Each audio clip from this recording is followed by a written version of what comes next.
আজ আমরা রওনা দিলাম বনচণ্ডী মায়ের মন্দিরের উদ্দেশ্যে। সকালবেলায় ঘুম থেকে উঠে সব রেডি করে নিলাম।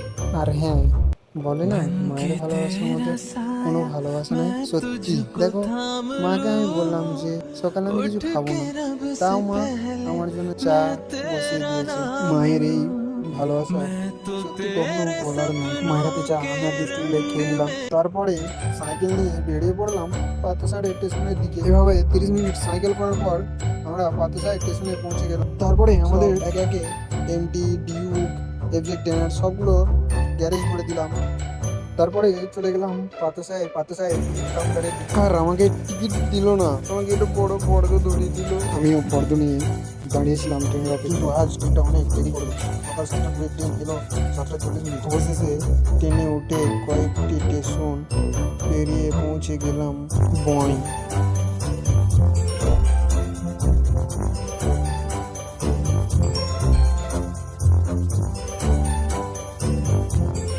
তারপরে ট্রেন থেকে নেমে গেলাম। আর হ্যাঁ, মাঠে একটা কাকা খাচ্ছিল বিড়ি, তাই আমাদের সামনে পড়ে গেল পাথরের সিঁড়ি দিয়ে উঠে চলে এলাম, পেরিয়ে গেলাম হাওড়া। বয়ের স্টেশন থেকে মায়ের মন্দিরটা কয়েক কিলোমিটার দূরই, তাই আমরা ঠিক করলাম আমার টোটো করবো নি। প্রথমবার এসেছি যেহেতু, তার চারদিকটা ঘুরেই যাবো। হাঁটতে হাঁটতে যাচ্ছিলাম মায়ের মন্দিরের দিকে, হঠাৎ দেখি আমাদের হাতে এসে একটা মা এসে ধরলো।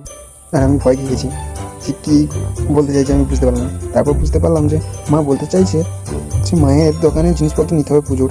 আর মায়ের দোকানে এখনো পর্যন্ত কোনো বৌনি হয় না, খদ্দের যায়নি। তাই মা আমাদেরকে বললো যে তাহলে আমার দোকানে নিয়ে নিবি চো, আর ব্যাগপত্র সব আমার দোকানে রাখবে। নিজের সামনে দেখতে পাচ্ছ আমার ভাইপো, আর যে মাটার কথা বলছিলাম সে মাটা আমার ভাইপোকে নিয়ে যাচ্ছে দোকানের দিকে। মা আমাদের একটা বাইপাস দিকে নিয়ে যাচ্ছিল, কিন্তু আমি বললাম যে না মা, আমরা বাইপাসে যাবো না, আমরা সামনের গেট দিয়েই যাবো।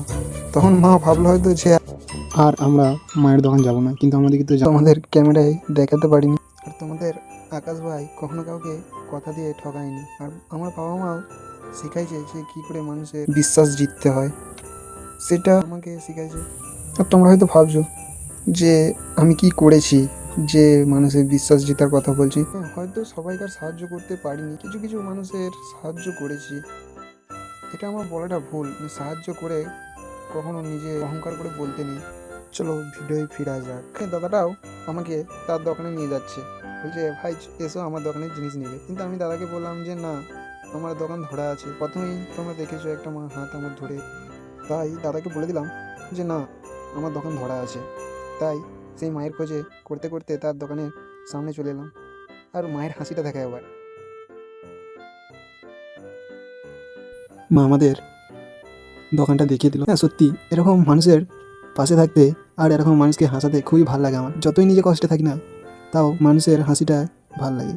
আর আমরা ব্যাগপত্র রেখে জামা প্যান্ট আজারে চলে গেলাম মায়ের পুকুরে চান করতে। চলো চান করাটা দেখা যাবে একবার। ঘাটের ভিড়টা দেখো সবাই, আর এটা তো খুবই কমের দিকেই বলতে গেলে। আর কালকে যেদিন এসলাম তার আগের দিন এলে বুঝতে পারতে, এরকমভাবে ভিডিও শ্যুট করাই যেত না।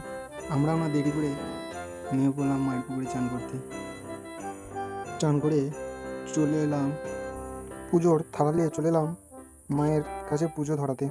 আর আমাদের বামুন ঠাকুর বললো যে বাবা এখানে ভিডিও করিস না। হ্যাঁ, এইটুকুই ছিল আমাদের ভিডিওটা। কেমন লাগলো বলবে অবশ্যই। হ্যাঁ জানি কিছু কিছু জায়গায় ভুল আছে, ওগুলো ঠিক করার চেষ্টা করছি। তো আজকের ভিডিও কেমন লাগলো অবশ্যই কমেন্ট করে বলবে। আর তোমরা সবাই আমাকে সাপোর্ট করছো না কেন? আমাদের যে ভিডিও ভালো হচ্ছে না,